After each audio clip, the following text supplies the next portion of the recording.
윤석열 대통령에 대한 체포영장이 다시 발부가 됐습니다. 그렇다면 최진영 변호사님, 이번에 발부된 체포영장의 만료 시한은 언제까지입니까? 아직까지는 베일이 쌓여 있다.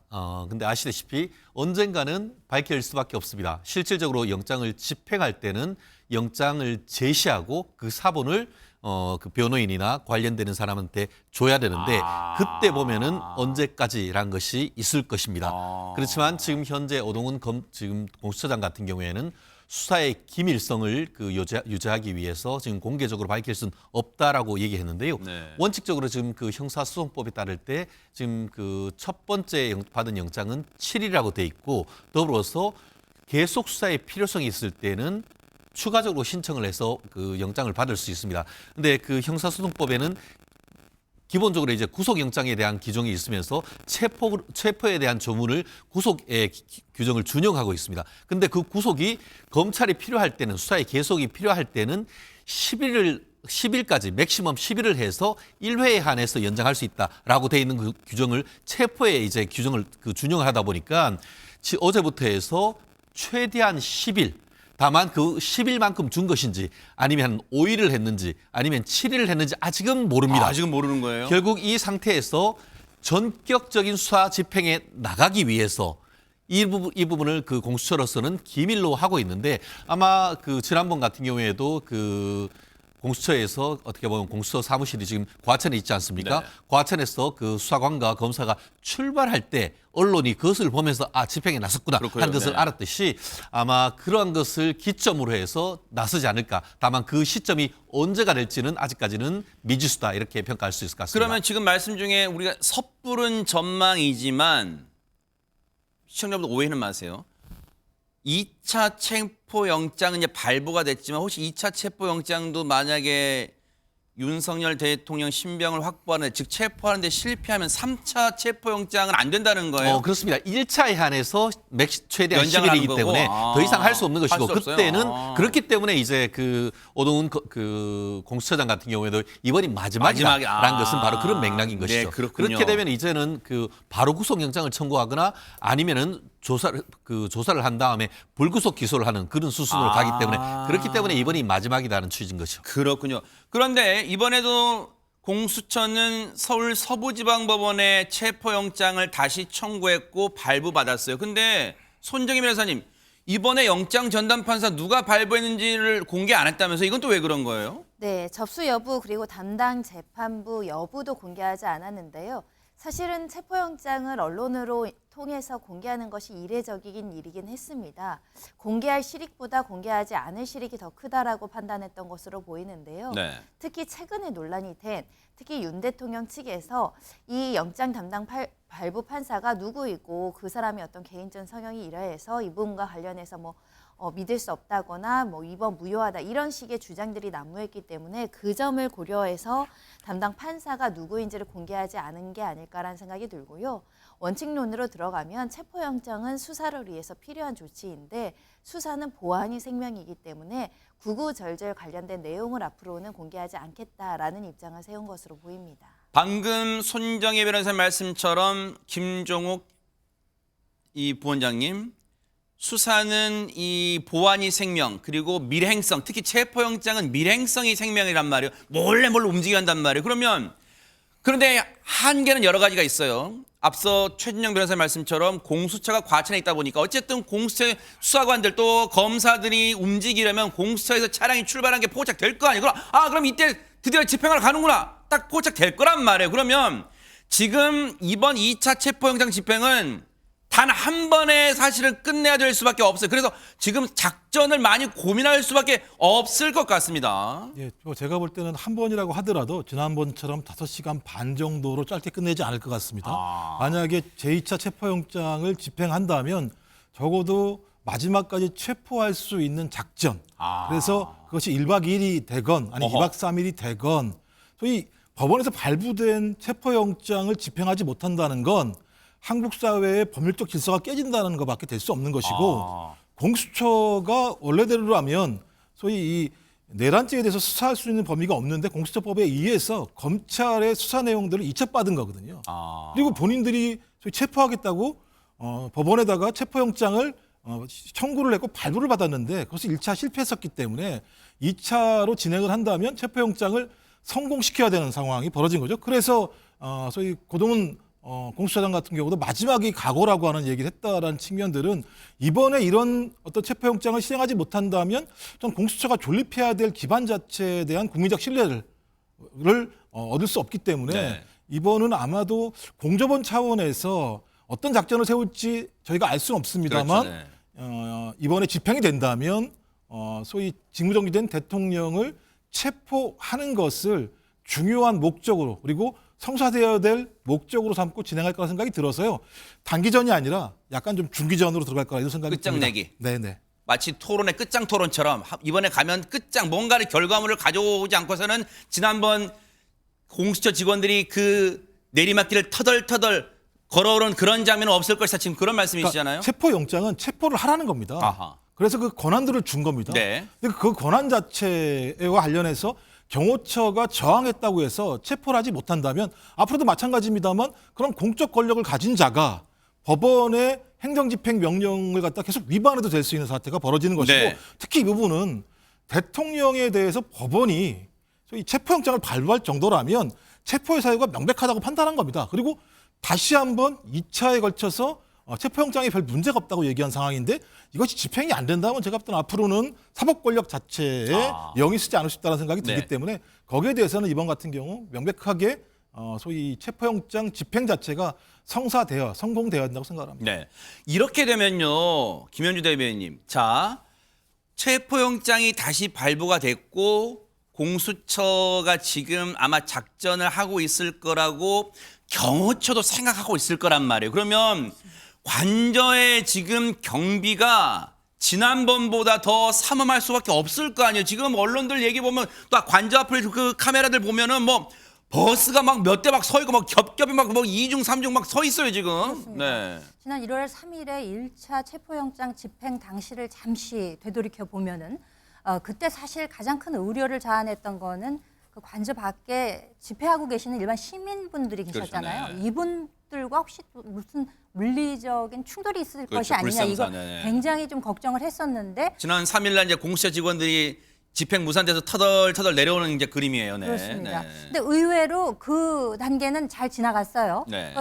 3중으로 경호를 하고 있지 않습니까? 그 관저 밖에 있고 1차, 2차, 3차 관문을 뚫었는데 네. 2차까지는 진행이 됐으나 마지막 관저 밖에서 네. 200명이 스크럼을 짜고 있는 것을 뚫지 못해서 잠시 전에도 보셨습니다만 5시간 반 만에 네. 뭐 이제 터덜터덜 퇴각하는 듯한 이런 모습을 연출을 했었는데 말씀하셨다시피 시일이 좀 지났고 2차 체포 시도가 임박했다는 이 시기적인 특성도 있을 뿐더러 창을 가진 사람이나 방패를 가진 사람이냐 다 양쪽에서 보다 공세적인 그 모드로 전환했을 것이라는 것은 누구나 예상이 가능하지 않습니까?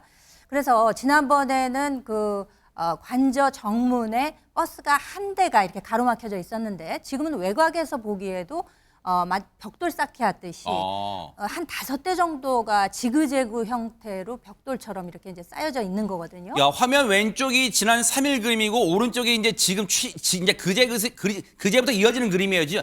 그제 지금 오른쪽 화면 보면 지금 버스가 몇 대 한 7대 17대 있는 것 같아요, 지금. 그렇습니다. 네. 그러면 일단 저기부터 조금 난관이 예상되는 거죠. 그리고 그 입구 주변에 보면은 원형 철조망이라고 해서 왜 우리 저기 DMZ 같은 데 가면 보면 있는 거 있잖아요. 그런 것들. 쇠로 막 가시처럼 나 있는 거네. 그렇죠. 네. 굉장히 날카로운 네. 절상면이 있는 그런 것들을 지금 다 설치를 한 상황이기 어머, 지금 저렇게 돼 있네요. 네. 아, 네. 보기에도 상당히 삼엄해 보이는 아이고, 것을 이렇게 돼 있네요. 알 수가 있습니다. 그리고 네. 경찰들이 가림막을 설치해서 관저 밖에서부터 이미 통행하는 사람들의 이제 신원 확인 같은 걸 하면서 굉장히 철저하게 하고 있기 때문에 그 이후 그러니까 이전번에 2차, 3차 관문에서도 뭔가 더 조치가 있지 않을까. 이건 지금 들어가 보지 않고는 알 수가 없는 거예요. 네. 그렇기 때문에 더 좀 그 격렬한 대치가 있지 않을까. 그래서 자칫 무슨 그 물리적인 충돌이 있지 않을까 굉장히 우려가 되고 있는 그런 상황입니다. 이렇게 철조망도 쳐 있고요.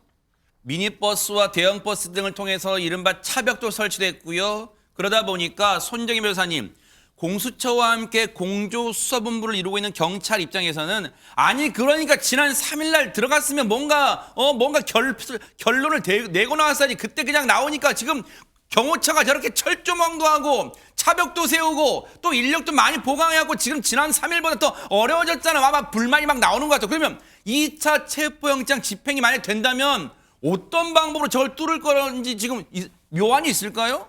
공조본에서도 여러 가지 가능성을 염두하고 대처를 하고 있는 것으로 보입니다.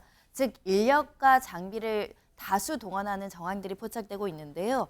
일단 경찰에서는 이 대테러 부대 그리고 헬기 동원, 경찰 기동대 증원 등을 이제 검토 중인 것으로 알려지고 있는데요. 특히 특수단은 경찰 특공대를 투입해서 집행의 실효성을 높이는 방안으로 지금 가닥을 잡고 있는 것 같습니다. 특공대 총 4개 부대, 특수부대 출신 인력 80명을 이제 구성을 해서 혹시라도 발생할 수 있는 경호처의 어떤 저항이라든가 무기 사용이라든가 무력 충돌 가능성을 조금 더 위험성을 제거하고 신속하게 집행을 하겠다라는 의지를 보이고 있는 것인데요. 아, 저런 왼쪽엔 저런 특수 차량이네요, 보니까. 그렇습니다. 네. 왜냐하면 지금 차벽이나 여러 가지 시설물로 차량 통제를 하기 위해서 차량 진입을 막고 있는 상황이다 보니까 네. 헬기로 간접 상공에서 인력을 투입하면 실제로 그 차벽이나 이런 것들을 제거하지 않아도 들어갈 수 있다라는 장점 때문에 헬기를 검토하는 것으로 보이고요. 네. 특히 경찰 특수 차량과 장갑차는 앞서 말씀드린 것처럼 진입로에 방해물이 있다고 한다면 이걸 제거하고 그것을 이제 옆으로 치우고 들어가야 되기 때문에 이런 철조망이라든가 여러 가지 이제 차량 진입로를 확보하기 위한 조치로 이런 장비를 동원한다라는 계획이 있는 것으로 보이고요. 네. 특히 이제 경호처의 공무집행 방해 굉장히 큰 이슈로 등장하고 있는데 경찰에서는 특수 공무집행 방해 혐의로 네. 현행범 체포하겠다라는 입장을 보이고 있습니다. 앞서 그 여러 가지 논의가 되고 있는, 사실 저기서 어떻게 저 논의가 되고 있다는 것도 어떻게 보면 경호처가 지금 이제 대응책을 마련할 수 있는 빌미가 될 수는 있겠습니다. 어쨌든 경찰 이게 공조수사본부의 고심되는 대목은 그걸 거예요. 지금 어쨌든 이 논의되는 방안은 누구나 생각할 수 있는 그런 방안들이자 그 방안을 다시 한번 보여주세요. 지금 보세요. 경찰 특공대 투입도 거론하고 있고 헬기를 지금 관저 상공에 띄워서 특수부대 등을 투입하는 방법도 동원하고 있고 그 과정에서 장갑차 그리고 특수 견인차로 해가지고 차벽 같은 걸 옆으로 밀어붙이거나 드러내거나 하는 방안도 거론되고 있고 근데 보세요. 일단은 경찰 특공대 출신 민관기 전 전국 경찰 직장 협의회 위원장이 있어요. 그분 얘기 들어보시고 얘기를 이어가 볼게요. 먼저 듣고 이어가 보도록 하겠습니다. 만약에 1차 저지선 쪽에서 형사들이 대치하는 상황이 되면 특공대가 아예 뭐 헬기라든가 다른 방법으로 먼저 쪽으로 바로 3차 저지선 위쪽으로 들어가는 방법들도 좀 있을 것 같고요. 헬기도 가능하면 띄워야 되지 않나 이렇게 생각을 하고요. 약간 장기적인 체포 방법도 있긴 있어요. 대치한 상황에서 2박 3일이고 3박 4일이고 이렇게 시간을 가면서 계속 그 10명, 20명씩 계속 현행범 체포를 하고 그 무너지게 만들고 그런 다음에 들어가는 방법들도 있거든요. 3가지 시나리오 정도로 압축해 물론 민관기 전 전국 경찰 직장 협의 위원장의 이 아이디어가 다 지금 현재 공조수사본부의 아이디어를 대변한다고 할 수는 없지만 어쨌든 경찰 출신이고 현재 경찰에 또 그리고 시나리오가 보세요. 최진정 변호사님. 네. 이 정도가 언론도 예측할 수 있는 것이라면 경호처도 대응할 수 있겠고 만약에 이거를 뾰족수가 나오려면 이거 말고 정말 아무도 생각 못할 신출 규모란 방법 아니고는 정말 다 예측 가능하단 말이에요. 언론도 다 이 방법을 예측하고 있잖아요. 그런데 보세요. 3가지예요. 첫째, 인해전술로 서울 지역 일선 경찰서 형사계 강력계 형사를 동원해서 4인 1조 등을 해가지고 경호처 직원을 한 명씩 4인 1조든 3인 1조든 해가지고 드러낸다. 아까 2박 3일 됐든 3박 4일 됐든 다 드러낸다. 드러내면서 현장에서 공무집행 방법으로 체포한다. 둘째, 경찰 특공대가 아예 밀고 들어간다. 셋째, 그것도 막히면 헬기 띄운다. 그런데 자 보세요. 인해전술로 드러내는 거 말고 자 경찰 특공대가 그냥 들어가지는 않을 거 아니에요. 무장 한 채 들어갈 거 아니에요. 어쨌든 경호처도 무장을 하고 있으니까 그러면 그 과정이나 그 과정에서 정말 불상사가 일어날 가능성은 없어요? 그렇기 때문에 경찰, 특히 무장한 경찰 특공대가 들어가는 것 자체가 위법하다고 저는 봅니다. 왜냐? 아시다시피 그 영장을 받아서 집행을 해야 되는 것은, 법원이 영장을 준 것은 공수처지 경찰이 아닙니다. 그렇기 때문에 지난번에 경찰 그 공수처가 영장 집행을 경찰에 위임했을 때 우리 못해요 했는 것이죠. 그런데 이제 와가지고 그것이 이제 본인들이 하라고 집행하는 것이 아니고 협조를 한다고 그렇게 한다? 그 자체가 영장의 어떤 권한 범위를 포괄 위임했기 때문에 그 자체가 위법하다는 부분 점 하나. 더불어서 우리나라 아시죠? 지금 그 경찰 수사권 독립이라고 하는데 이것이 바로 경찰 국가, 공영 경찰을 가는 첩경이다라고 저는 많은 부분을 걱정을 했었는데 그 부분이 현실화되는 것 같습니다. 아시다시피 프랑스 같은 경우에는 경찰은 행정경찰과 사법경찰로 나뉩니다. 지금 국수본이 사법경찰입니다. 그런데 지금 얘기하고 있는 지금 경찰 특공대라든가 다른 사람들은 사법경찰, 한마디로 영장을 집행할 수 있는 사법경찰이 아니고 질서를 유지하기 위한, 대테러 작전을 하기 위한 행정경찰이란 말이에요. 행정경찰이 무슨 권한으로 사법경찰로서의 어떤 영장을 실질적으로 집행하냔 말이에요. 네. 그렇기 때문에 우리가 그 행정법을 배우다 보면 경찰 비례의 원칙이라고 있습니다. 뭔가 하려고 하면은 합당한 영장을 집행하기 위한 일반적인 범위를 있어야 하는데 그거를 이제 와가지고 해일기를 한다, 소총을 준비한다, 장갑차를 준비한다는 것은 경찰 비례의 원칙에 현저히 어긋나는 것입니다. 더불어서 체포가 목적이 아니에요. 윤석열 대통령을 경찰로 공수처나 검찰로 불러서 조사하는 게 목적인데 이제는 수사를 해서 실체적 진실을 밝히는 게 목적이 아니고 체포해서 국민들 앞에 수갑을 윤석열 대통령이 참모습을 보이는 게 목적이 된 거란 말이에요. 목적과 수단이 완전히 뒤집혀진 것이고 더불어서 사법경찰이 아닌 행정경찰이 영장 집행에 나가는 것 자체가 잘못됐다. 왜냐? 그렇기 때문에 예전에 검찰이 수사를 함에 있어서 영장 집행에 필요해서 이와 같은 경찰 특공대를 요청했을 때 경찰은 노라고 있습니다. 왜냐? 그런 이거는 사법경찰이 아니고 행정경찰이기 때문에 네. 우린 협조하지 못한다고 했는데 네. 이제 와서 경찰도 아닌 수사 지휘권도 없는 공수처가 요청을 하는데 이와 같은 그 경찰 특공대가 나간다? 그 자체가 위헌이고 위법이고 어떻게 보면은 경찰 비례의 원칙이 어긋나기 때문에 그와 같은 부분을 지금 공수처를 넘어서 행자부, 나아가 경찰청 내에서도 이 부분을 네. 명확하게 어떻게 보면 가이드라인을 지금 마련해야 된다고 저는 봅니다. 손정희 변호사님, 그러면 그 여러 가지 가능성 중에 하나인 헬기 투입은 그냥 경찰은 저기가 지금 군사 시설 보호 구역이잖아요. 이제 관저 주변이. 그러면 헬기는 그냥 경찰은 띄울 수 있는 거예요. 방송사는 저기 드론도 못 띄우는데 어떻게 되는 거예요? 그러면 저기는? 이렇게 보셔야 될 것 같습니다. 일련의 사건이 모든 것이 무기 사용이나 이렇게 강압적인 여러 가지 조치가 이루어지지 않는 유일한 수단과 방법은 대통령 스스로 체포영장을 집행받지 않고 수사만 받으면 됩니다. 체포영장은 수사를 받지 않기 때문에 지금 발생하는 문제다라는 점을 지적하고 싶고요. 네. 공수처법, 형사소송법 모두 다 근거 규정이 있습니다. 관계기관의 수사 지원 협조를 요청할 수 있다라고 되어 있고요. 그러면 반론을 제기하는데 저렇게 대한민국의 수사권과 공권력을 무시하듯이 적법하게 발부된 체포영장에 대해서 불법으로 시설문을 저렇게 설치하고 출입을 방해해서 공권력이 진입하지 못하게 저렇게 저항하고 공무집행 방해하는 것을 네. 그러면 방치하는 게 옳을까요? 이 사람들을 무력으로라도 제압을 해서 공권력이 살아있고 수사기관의 집행은 따라야 된다라는 법치주의를 세우는 게 필요한 일일까요? 그리고 현재는 이 경호처와 경기부대가 실질적인 위험성을 이미 고지한 상황입니다. 1차 집행 당시에 일종의 몸싸움이 발생을 했고 관련된 화염이라든가 여러 가지 무력 충돌 가능성을 배제하기 어려운 상황에서 그러면 경찰이든 수사기관이든 어떠한 대비 없이 상대방은 저렇게 불법적인 행동을 시도하는데 순수하게 무기도 사용하지 않고 들어가서 체포영장을 집행해야 되는가 옳은 것인가 네. 그 점을 말씀드릴 수 있고요. 네. 이 상황을 방치하면 우리나라는 한쪽이 저렇게 무력으로 어떤 불법적인 공무집행 방해를 한다고 하더라도 그럼 어떠한 수단도 없는 것입니다. 비례 원칙이라는 것은 상대방과 동등한 기준으로 세워야 되는데 상대방이 저렇게 근거 없이 경호 네. 목적 이외에 지금 불법을 감행하고 지금 저렇게 치해법권 마냥 법원에서 3차례나 적법하다라고 하는 것을 거부하고 있는데 이 상황은 도대체 어떻게 해석해야 되는지를 오히려 물어야 되는 상황입니다. 이렇게 2차 체포 시도가 임박한 가운데 윤석열 대통령 측 변호인단이 오늘 긴급 기자회견을 했습니다. 그 내용 들어보시고 이어가 보도록 하겠습니다.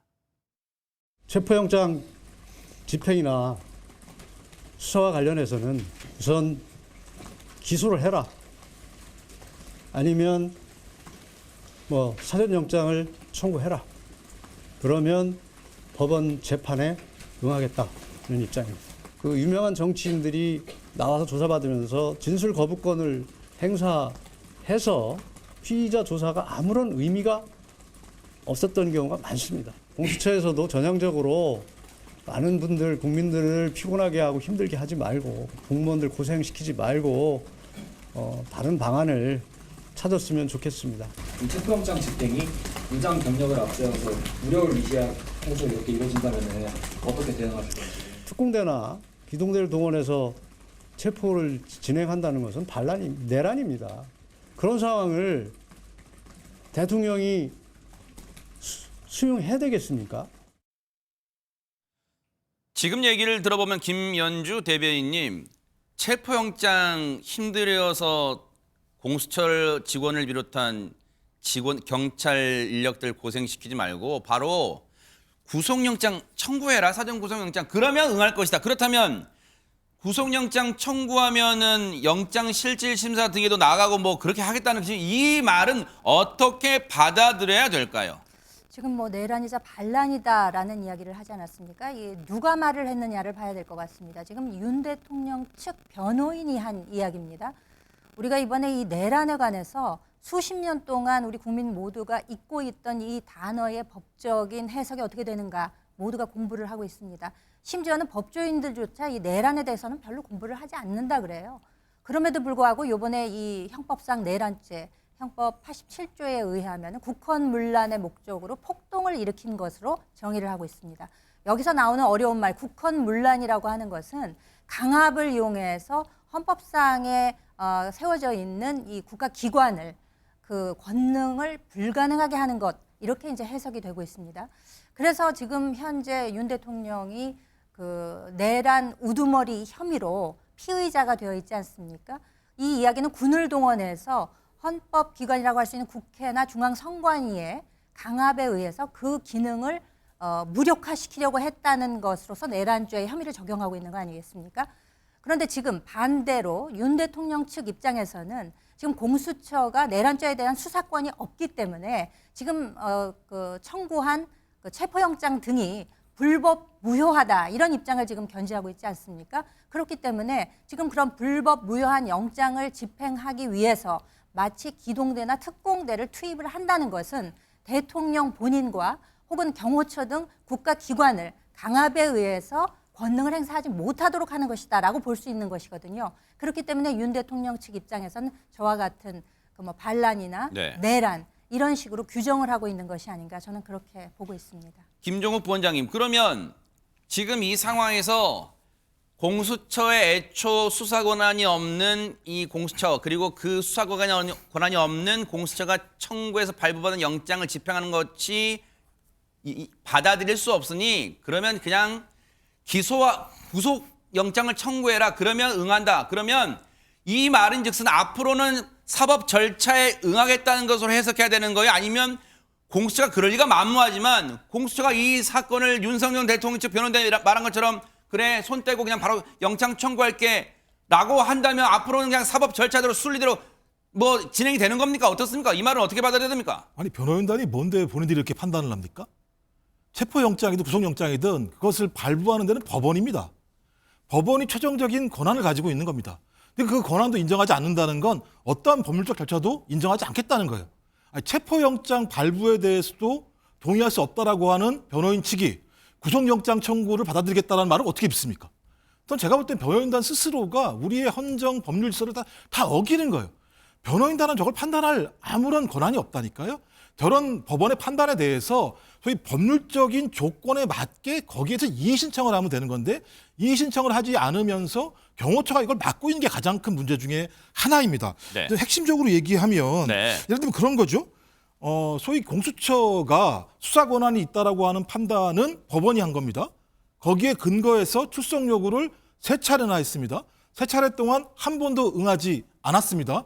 근데 이 과정에서 소위 대통령이 지시했다라고 얘기가 되는 김영현을 비롯한 소위 내란의 소위 주요 임무자들의 진술 내용들이 다 나왔고 그 내용이 공소장에 적혀 있는데 그 공소장에 의하면 윤석열 대통령은 내란의 우두머리라고 하는 내용이 나왔습니다. 그 부분을 확인하기 위해서 출석 요구를 한 거예요. 근데 본인이 나오지 않았습니다. 본인이 나오지 않았는데 이후에 구속영장을 청구하면 나오겠다? 저는 이 말을 신뢰할 수 없다는 겁니다. 아니 법원에서 발부한 내용에 대한 1차적인 영장도 거부한 사람들이 네. 2차 영장에 나올 거라고 하는 것들을 신뢰할 수 없다는 것 하나. 네. 또 하나는 네. 전 적어도 비상계엄이라고 하는 행위 관련해서 위헌 위법적인 것들이 지금 판명되는 상황 속에서 소위 앞으로 윤석열 대통령과 윤석열 변호인단이 법률을 지킬 거라고 저는 생각하지 않습니다. 법률 위반 사항이고요. 그 법률 위반 사항이 그대로 확정이 된다면 네. 사형 또는 무기징역, 무기 금고에 처해지는 상황이기 때문에 저는 이런 조치들에 대해서 애초에 지킬 생각이 없었기 때문에 이렇게 나오는 거라 생각이 들어서 뭐 계속적으로 변호인단은 자기들을 믿어달라고 얘기하는데요. 네. 변호인단도 계속 거짓말을 했습니다. 1월 3일 날 2차 저지선을 뚫고 갔더니 변호인들이 와서 우리 선임계 내겠다고 얘기했습니다. 아직까지 안 냈습니다. 오늘도 안 냈고 오늘에 와서 왜 안 내냐고 물어봤더니 조만간 내겠다고 얘기하고 있습니다. 스스로 언론 또는 국민에게 약속한 것을 지킨 다음에 네. 또 다른 약속들을 하는 것이 변호인단이 해야 될 기본적인 소임이라고 생각합니다. 1차 체포영장 집행에 실패했던 공수처를 상대로 어제 열린 법사위에서는 질타와 함께 이러한 주문들이 야당 의원들을 중심으로 쏟아졌습니다. 어제 법사위 상황 좀 보시고 이어가 보도록 하겠습니다. 경호처 직원들의 총을 가지고 덤빈다. 화기의 위험이 있다. 불상사 위험이 있다고요? 가슴을 열고 쏘아라가십시오. 그런 결기를 가야 됩니다. 윤석열을 수갑 튀어 나올 때까지 끝까지 맨날 외치고 들어가서 가슴에 총을 맞더라도 하고 있십시오. 국민들이 그게 바라는 바입니다. 아시겠습니까? 네, 의원님 말씀 꼭 유념하겠습니다. 이번에 구속을 다시 체포 구속을 못하면 관을 들고 나오겠다는 심정으로 결기를 보여주시기 바랍니다. 유념하겠습니다. 아시겠습니까? 네. 검사 출신이죠. 검사 출신인 이성윤 민주당 의원이 이제 법사위에서 물론 지금 체포영장 집행이 제대로 되지 않고 있는 작금의 상황에 답답한 심정 그리고 어떤 분노 이런 걸 다 담아서 질의를 했다고 충분히 이해는 됩니다. 상황 논리로는 이해됩니다만 김종욱 부원장님 이제 이성윤 의원이 했던 이제 그 표현들 가지고 오늘 언론들이 많이 이제 조간들도 보니까 주목을 많이 했더라고요. 뭐 이게 이 공수처 직원들이 경호처가 정말 시청자분들 죄송합니다. 총을 쏘면 가슴을 열고라도 뭐 맞고 들어가라. 그리고 들어가면 관을 들고서로 나와자. 야, 이제 이런 좀 섬뜩한 표현도 있고 하니까 아마 이런 부분이 좀 적절했냐 뭐 그런 논란도 있는 것 같습니다. 예, 뭐 제가 볼 때 체포영장 집행 과정 자체에서 소위 다른 분들의 피해가 발생하는 것을 최대한 막는 것이 원칙이라는 생각이 들고요. 뭐 또 비유적 표현이라는 생각이 들긴 하는데 이해되는 측면은 하나가 있어요. 왜냐하면 이성윤 의원 같은 경우는 노상원 전 정보사령관 메모 노트에 의하면 소위 이 백령도 사건이라고 해서 수거 대상 중에 하나였다라는 거죠. 만약에 이 비상계엄이 실행이 돼서 성공을 했다면 본인의 생명을 잃을 수도 있다라고 하는 이런 상황 자체에 대한 확진된 증거는 아닙니다만 메모노트에 나온 측면이 있다라고 하는 당사자라는 측면이 있는 것이고 또 20, 30대 MZ세대들 같은 경우 밤을 새워가면서 체포영장 집행을 요구하는 그들의 아주 간절한 소망들이 있었음에도 불구하고 공수처의 행위 자체를 보면 네. 소위 이제 여기에 대한 집행 의지가 있었는가에 대해서 이미 이제 이거 같은 경우는 우종수 국수본부장도 그런 얘기를 했지 않습니까? 네. 공수처가 별로 이렇게 의지가 강하지 않는 것 같다. 이런 부분에 대한 울분이라는 생각이 들기는 합니다. 네. 하지만 공적인 국회라는 공간에서의 비유적 표현도 적절한 용어를 사용할 필요가 분명히 있을 것 같고 국가에서 공적인 행정 업무를 집행하는 과정에서 피해를 최소화하는 원칙들을 지켜야 된다. 저는 그래서 원칙적으로는 체포영장을 저렇게 막아낸 윤석열 대통령과 경호처가 가장 큰 문제가 있다고 생각이 드는데요. 그렇다고 하더라도 네. 국회에서 저런 발언을 함으로써 문제의 핵심적인 논의가 다른 데로 좀 네. 옮겨가는 것을 막을 필요는 있다는 생각이 들고요. 네. 하지만 개인적으로는 좀 이성윤 의원 같은 경우는 본인이 당사자였기 때문에 좀 울분에 처해서 네. 좀 강력한 비유적인 표현을 쓰지 않았나 생각이 들긴 합니다. 그러니까요. 이제 말꼬리 잡는 게 아니라 최진영 변호사님 특히 이제 이성윤 의원이 뭐 앞부분에 그 경호처 직원들이 총을 쏘면 이 공수처가 가슴을 열고라도 뭐 쏴라 막 총을 맞고서라 들어가라 그 표현도 그랬지만 이제 뒷부분이 어떻게 이제 해석을 하냐에 따라서 되게 이제 굉장히 자극적인 말이 될 수 있는 게 이번에 체포 구속을 못하면 관을 들고 그러니까 이게 이 표현이 과연 누구를 연상시키냐 뭐 이제 그런 뭐 여러 가지 말들이 나오는 거 체포와 구속을 못하면 관을 들고 나오겠다는 심경으로 결기를 보여달라. 이제 이 부분 때문에 더 과연 적절했는가 이제 뭐 물론 아무리 이 상임위 장소긴 합니다만 뭐 이런 얘기도 나옵니다. 네. 이성인 의원 본인이 나가십시오. 본인이 앞에 수사 지휘를 하십시오. 본인이 검찰에 있으면서 구속영장 그렇게 지휘했는지 한번 가슴에 손을 얹고 한번 얘기해 보라고 하십시오. 거기에 앞에 총이 있는데 자기 아들이 검사가 있으면 거기에 해서 총불이 그러는데 가슴에 해라고 하고 거기에다가 안 된다고 하면 총 맞아 죽어가지고 관에 넣어서 오라는 그거를 어떻게 신성한 국회에서 할 수가 있습니까? 한다 하더라도 너무 나가는 건 아닙니까? 기본이 대한민국 300명의 어떤 선량으로서 한 사람으로서 우리가 헌법과 법률의 범위 내에서 얘기를 해야 되는 것이지 결국 그렇게 한다는 것은 불법적인 결국 도발을 해서 그와 같은 특별한 어떤 상황을 정말 비극적 상황을 연출해라는 것과 그것을 교사하는 것과 달리 어떻게 해석할 수가 있는 겁니까? 아시다시피 압수수색, 체포, 구속은 그 자체가 목적이 아닙니다. 최종적인 것은 수사를 하고 그래서 재판을 해서 그에 따르는 형을 받게 하는 것이 목적인 거예요. 만약에 이렇게 수사에 협조를 하지 않았음에도 불구하고 기소가 됐고 네. 기소했는데 최종적으로 유죄가 인정된다고 하면은 네. 그 과정의 수사에서 협조하지 않은 것에 대한 양형 사유로서 충분히 중형을 받을 수 있는 그것이 적법 절차에 따르는 형사 절차입니다. 그런데 체포가 지고지설의 가치이고 그것을 통해 가지고 윤석열 대통령을 전 세계 어떤 사람들 앞에 구속되는 모습을 연출시키고 그로 인해 가지고 이번 정권을 단기간에 타도한 다음에 네. 정권을 가지고 오려고 하는 그 의도 그 이상 아니라고 하면 얘기 한번 해보십시오. 그렇기 때문에 네. 법조인의 한 사람으로서 저런 얘기를 한다는 것은 네. 있을 수가 없는 것입니다. 상황이 답답하게 흘러가서 그랬을까요? 정청래 법사위원장까지 거들고 나섰는데요. 얘기 들어보시고 이어가 보도록 하겠습니다. 공수처와 경찰이 조직적으로 압도적으로 진압을 했어야죠. 경찰 특공대 이번에 갈 거예요, 안 갈 거예요? 재집행할 때? 경찰 특공대도 가고 경찰 장갑차도 있고 공수처장한테 수사 지휘예요?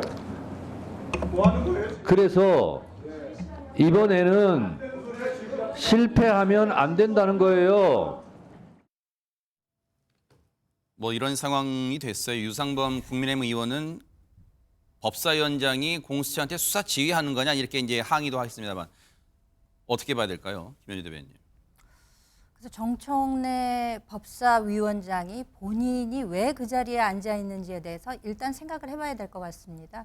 그 법사위라고 하면은 어떻게 보면 상원 역할을 하기 때문에 굉장히 위원회 중에서도 가장 중요하고 그렇기 때문에 22대 국회에 들어서서도 법사위만은 여당에다 줘야 된다. 그래야 견제와 균형이 이루어진다라는 것을 강력히 주장했음에도 192석이라는 압도적 승리를 했다는 그 수적 네. 근육 자랑을 내세우면서 정청래 위원장이 저희 가서 덜커덕 앉지 않았습니까? 네. 이전부터도 뭐 개인적으로 뭐 설화나 이런 것들 무리수 두는 거 이런 거 굉장히 많았습니다만 지금 법사위원장이라고 하면 그 위원회의 회의를 올바르게 진행하고 중립적인 태도를 취해야 함에도 불구하고 마치 본인이 정말 수사 지휘를 하는 것과 같은 그런 행태, 네. 의사 진행 발언을 하는 것도 아닙니다. 저거는 그렇기 때문에 저와 같이 무리한 요구를 하는 것은 온당한 태도가 아니라는 점을 지적하고 싶고요. 네. 그리고 이 기회에 이 공수처가 과연 이번에 2차 그 집행에 있어서 성공을 할 것이냐 못할 것이냐 저렇게 지금 무리하게 무리수를 자꾸 두고 공수처를 압박하는 듯한 태도를 보이는 것은 오로지 목적이 이제 그거 하나지 않습니까? 그런데 이제 공수처가 저는 실패할 가능성이 굉장히 높다고 봅니다. 왜요? 왜냐하면은 지금 그 경호처에서도 2배로 어떻게 보면 공세적인 입장을 취하고 있는데다가 지난번 1차에 왜 5시간 반 만에 터덜터덜 그렇게 내려왔느냐에 대해서 공수처에서 그렇게 강대강 대치가 될 줄 몰랐다라고 이야기를 하지 않았습니까?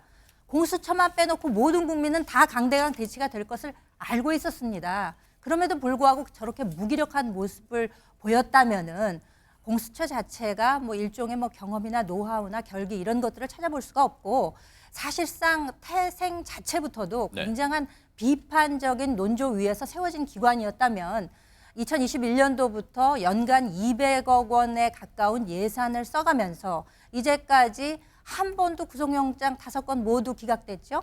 본인들이 수사한 것에 대해서 유죄 판정을 하나도 못 받았습니다. 이런 정도의 실적을 가지고 있고 이 정도의 실력을 네. 가지고 있다면은 이번에 2차 집행 실패할 것이라는 것에 저는 상당한 부분 그 무게감을 가지고 있고요. 네. 그렇게 된다면 만약 실패를 하게 된다면은 네. 수사권을 경찰로 이첩을 하고 공수처는 폐지 수순으로 가야 마땅하다. 아마 대부분 국민들이 그렇게 생각하시지 않을까 그렇게 여기고 있습니다. 그러다 보니까 공수처가 이번 체포영장 2차 집행 때 아마 조직의 명운을 걸지 않을까 그런 분석들이 언론들의 분석들이 나오는 것 같습니다.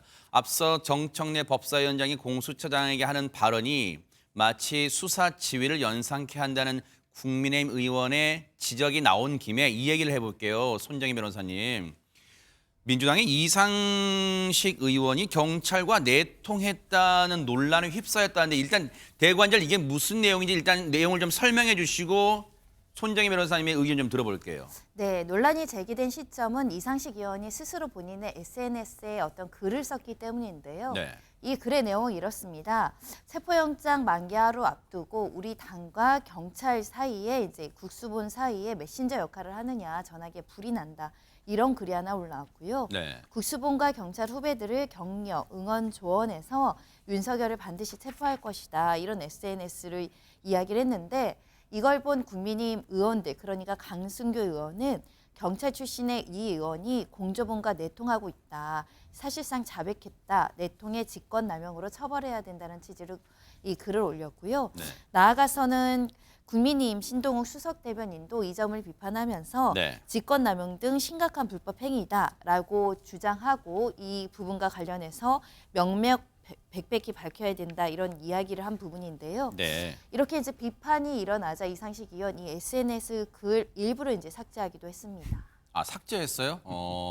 그러면 이 자신이 애초에 올린 글에 대해서 이제 저기 국민의힘에서 일단 반발 나오니까 반발 나오는 것 마저 듣고 여기에 대해서 이상식 의원의 입장을 냈을 테니까 그것도 이어가 볼게요. 자, 국민의힘이 이에 대해서 뭐라고 반발하는지 얘기 듣고 이어가 보도록 하겠습니다.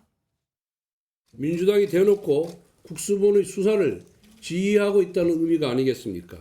이상식 의원은 여의도 황제 이재명의 지시를 경찰에 하다라는 연락책입니까? 민주당이 국수본을 지휘하고 있고 체포영장 집행작전을 같이 작당모의하고 있다면 이거야말로 중대한 헌법 위반이라고 할 것입니다. 엄중히 지켜보고 대응하겠습니다. 이상식 의원은 어떻게 하시고요? 모든 대응 강력하게 하겠습니다. 이렇게 국회의원들이 개입하고 당리 장략적 요소가 들어갈 수 있는 이 부분 강력히 경고드리고요. 모든 수단 검토 중입니다. 법적 조치를 검토하시겠다고? 네, 법적 조치 포함하고 있습니다. 여기에 대해서 논란이 커지니까 손정혜 변호사님 일단 이상식 의원이 추가적으로 입장을 냈는지랑 그다음에 그거 좀 여쭤볼게요. 손정혜 변호사님. 조금 전에 국민의힘에서는 이상식 의원에 대해서 법적 조치 검토한다는데 어떤 조치가 예상되는지 그것도 마저 얘기를 좀 듣고 싶습니다. 네, 일단 해명은 이렇습니다. 경찰 출신 행안위원으로서 국가적 중대사에 대해서 후배들과 소통하는 것은 당연하다 이렇게 주장을 하면서 네. 특히 이제 1월 5일 민주당 행안위원들이 이제 항의 방문에 일정이 있었고 1월 6일 면담도 있었기 때문에 일정 조율 차원에서도 소통할 수밖에 없었다. 내통이 아니라 소통이다 이런 해명을 하고 있는 것이고요. 네. 다만 이렇게 이제 실시간으로 연락을 주고 받는다 이런 이야기들이 이제 외부에 전달되면 그 본의 취지와 다르게 수사의 독립성이 조금 훼손되는 취지로 왜곡될 염려가 네. 있기 때문에 좀 부적절한 SNS 게시글이 아니었나 이렇게 생각을 하고요. 네. 법적 조치가 이야기가 나오면서 직권남용의 이야기가 나오는데 그러니까 예를 들면 이상식 의원이 이야기한 것처럼 현재 관련된 항의 방문 일정이나 관련된 행안위 위원으로서의 어떤 업무 질책이나 이런 부분에 대한 것을 넘어서서 수사기관의 수사에 개입을 하거나 지시를 했다고 한다면 관련된 부분이 문제적 소지가 있겠죠. 그렇기 때문에 현재 여당 측에서는 직권남용이나 이런 법적 조치를 한다라는 취지로 주장하는 것 같고요. 다만 이상식 의원은 일정 조율과 소통에 불과했다 이렇게 이제 반론하고 있는 것으로 보입니다. 요 질문을 김종욱 부원장님하고 최진영 변호사님한테 공통으로 질문 드려볼게요. 이상식 의원이 해명 글에서 이렇게 얘기했잖아요. 경찰 출신 행안위 국회의원으로서 이제 시청자분들의 이해를 돕기 위해서 이제 말씀드리면 이상식 의원은 경찰 출신입니다. 고위급 출신이에요. 경찰청 정보국장 출신이고 대구지방경찰청장, 부산지방경찰청장 출신이에요. 그러니까 아주 높은 고위직으로 일단 이 경찰 생활을 마치고 국회로 들어왔어요. 국가적 중대사에 대해서 경찰 후배들과 소통하는 것은 당연하다. 그러면 이 논리대로라면 김종욱 부원장님께 먼저 같은 질문입니다. 같은 질문인데 이렇게 표현을 해볼게요.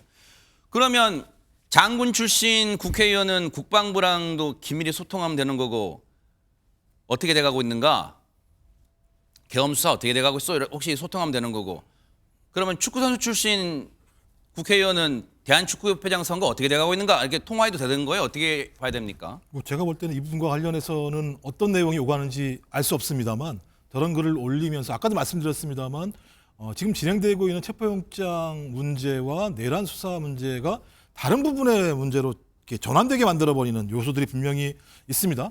그러니까 이상식 의원이 어떤 의도로 저렇게 했는지 모르겠습니다만 국민에게 충분히 설명할 필요가 있다는 생각이 드는데 최근 이 문제는 뭐 민주당만의 문제가 아닙니다. 예를 들면 권성동 원내대표 같은 경우는 대놓고 헌재에다가 4월 18일까지 결론 내지 말라라고 공개적으로 얘기하는 상황이지 않습니까? 또 거기다가 한덕수 어떤 전 국무총리 같은 경우 지금 권한대행을 했었습니다만 거기에 대해서 왜 빨리 헌재에서 심리를 하지 않느냐는 문제 제기를 하고 있고 또 국수본부장을 만나가지고는 수사에 손을 떼라는 듯이 얘기를 하는 이런 상황들을 보면 소위 정치권이 어떤 형태로든지 지금 법 집행을 하고 있는 소위 공권력 기관에 대해서 어떤 형태로든지 압력을 넣는 행위 자체들은 정당성들을 확보하기 어려운 측면들이 분명히 있다. 그리고 법 집행과 관련해서는 한 점의 오차도 없어야 되고 국민들에게 의구심을 사지 말아야 한다는 생각을 가지고 있습니다. 그런데 여야 모두 이 문제에 대해서 과민한 측면이 있는 그런 과정 속에서 여러 가지 우려를 낳을 수 있는 행동들이나 발언들 같은 경우는 좀 최대한 자제할 필요가 있다는 생각이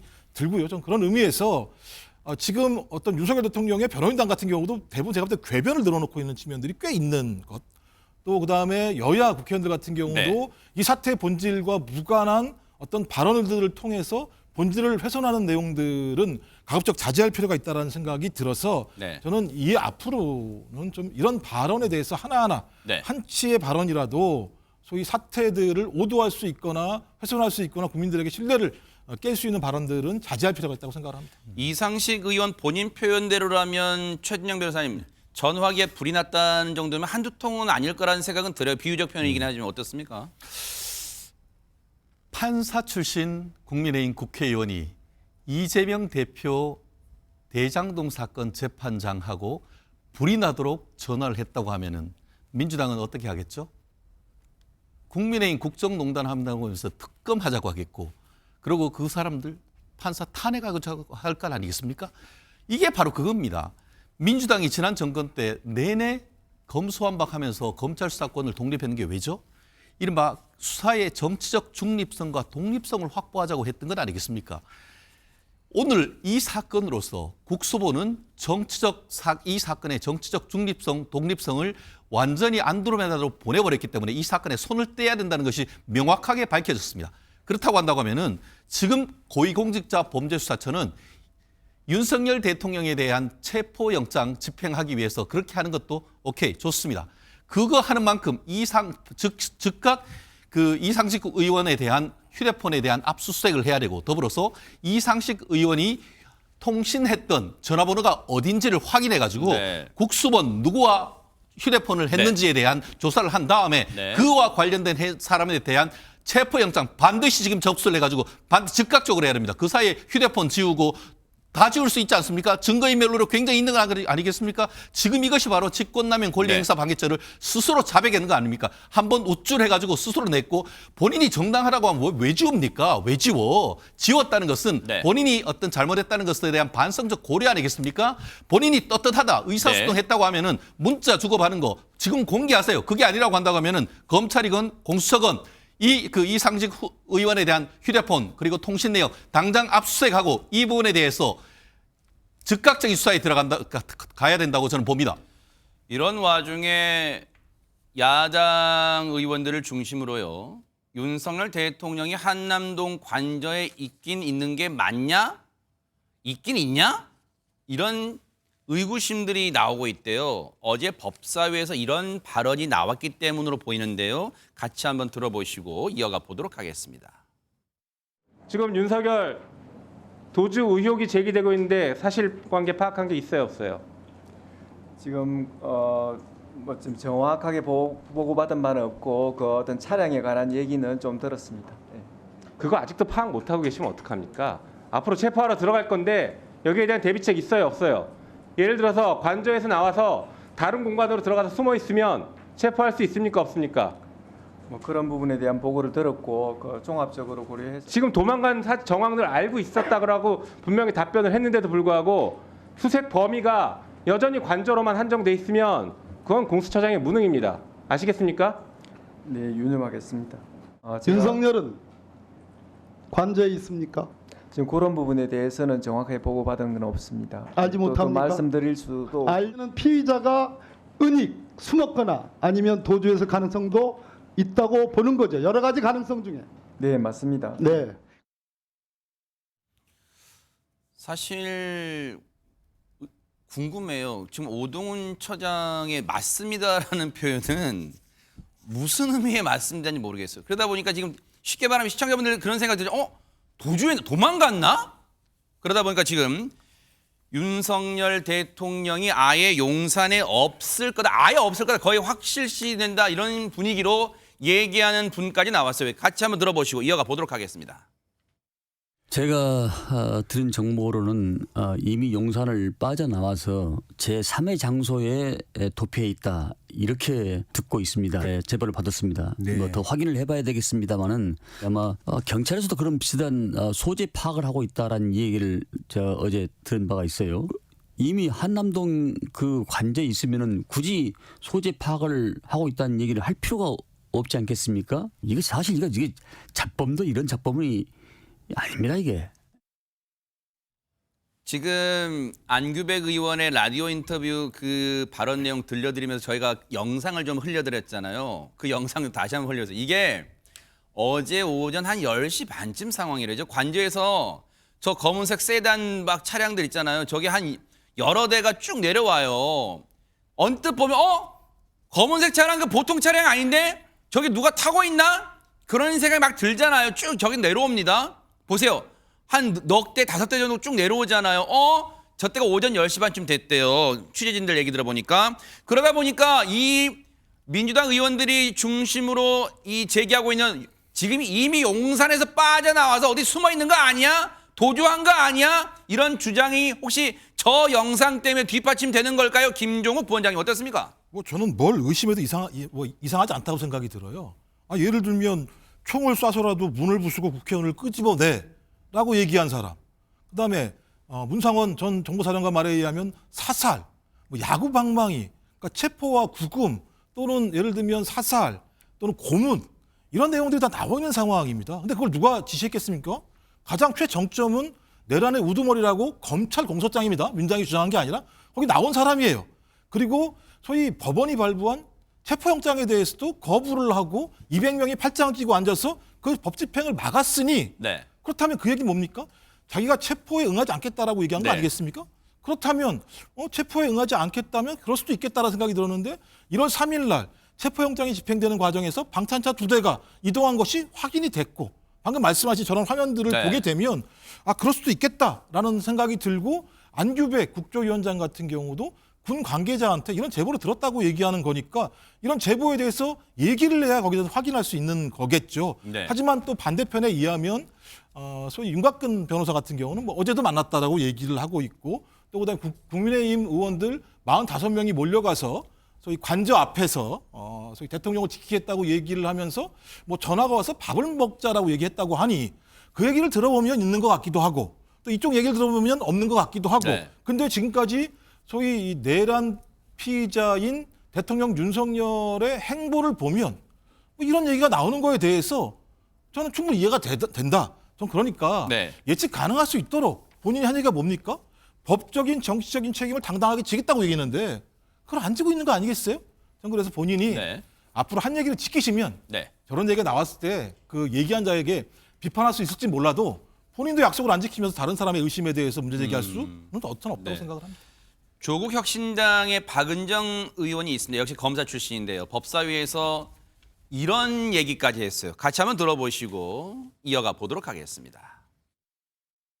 공수처장님, 지금 경호처에 대통령실 관저 근무하는 사람이 들고 있는 저 총기라고 하거든요. 저게 지금 이스라엘에서 만든 돌격 소총 뭐 이렇게 얘기하고 현장에 뭐 저런 거 보셨나요? 가가지고? 그런 보고는 받은 적 없습니다. 네, 지금 저런 거 들고 지금 관저 경호하고 있는 것 같습니다. 경호처 직원이. 대통령실 관저 위에 저렇게 되어 있거든요. 앞에 국방부 장관 관저 공간 비어 있습니다. 저쪽으로 아마 가서 뭐 하고 있을 수도 있고요. 도주로 1 보시면 저 뒤쪽으로 가면은 합참 공간이 또 있습니다. 합참 공간은 벙커 있다고 하고요. 지하에. 거기는 문 닫고 들어가면 밖에서 못 연답니다.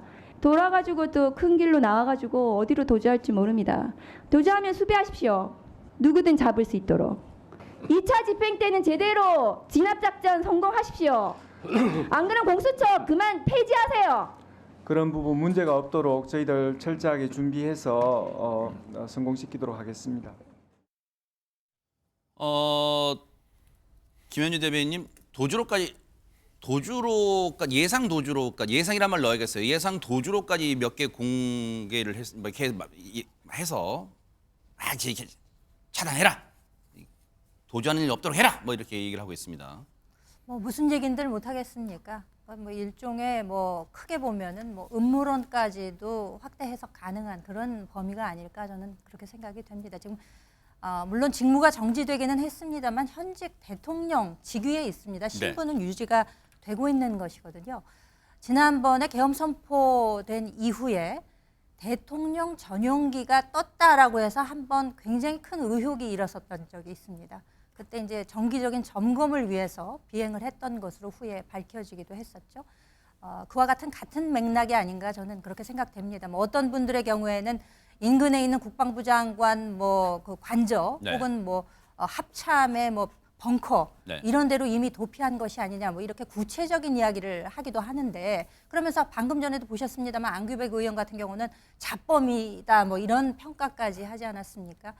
하지만 대통령께서 위헌 위법한 계엄 선포로 인해서 지금 내란죄라는 아주 중범죄의 피의자가 된 것은 사실입니다만 그렇다고 해서 무슨 세계의 도피로가 있느니 뭐 어디로 가서 피신을 했겠거니 이와 같은 막무가내식 음모론을 펼치는 것은 저는 문제가 있다라고 생각이 됩니다.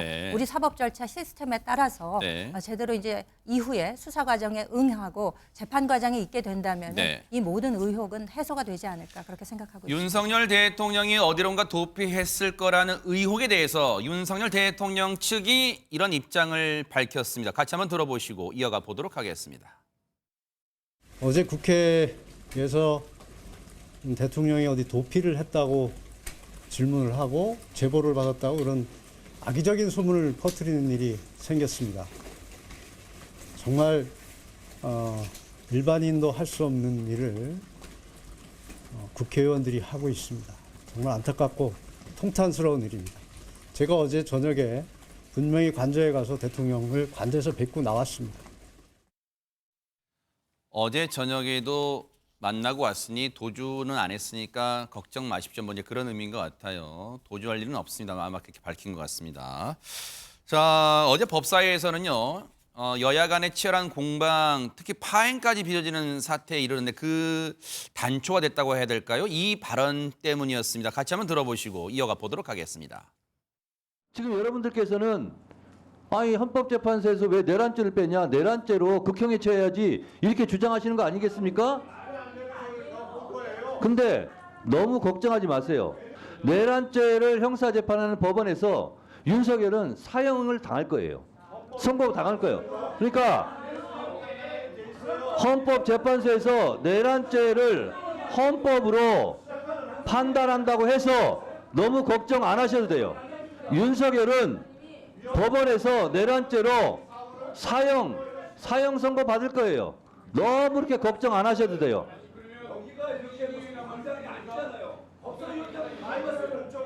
2024년에 이어 2025년에도 이렇게 의사진행 발언을 가지고 이렇게 소란을 피고 그러면 이 의사진행을 계속해야 되는 위원장으로서는 정의를 선포합니다.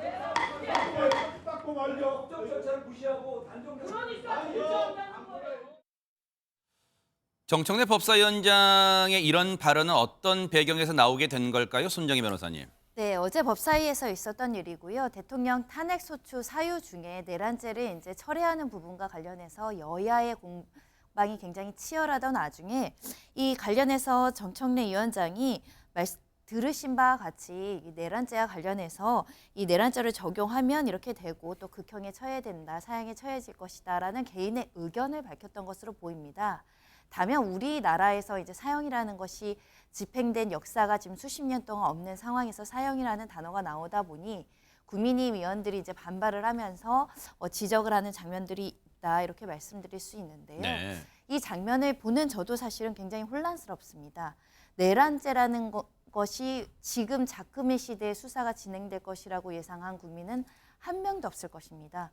그런데 내란죄는 정말 헌법상에 사형, 무기징역형만 선택하고 있습니다. 네. 양형에서 유리하면 무기징역형이 선택이 되고 반성하지 않고 무겁고 내란죄가 성립돼서 중대한 책임을 물어야 되는 경우엔 사형도 선택할 수 있는 선택지에는 있습니다. 하지만 우리는 판사가 아니기 때문에 어떤 선고가 나올지를 예단하는 것은 굉장히 위험하다라고 말씀드릴 수 있고요. 네. 다만 대통령이 역사 앞에 절차를 회피하지 않겠다라고 했습니다. 그렇다고 한다면 내란죄 수사 때문에 지금 발생한 체포영장의 문제 아니겠습니까? 떳떳하게 수사받아서 내란죄 무죄에 대한 입증을 하겠다라고 나오는 것이 온당한 태도가 아닐까 생각합니다. 체포영장 재집행 놓고 긴장감은 커지고 있습니다.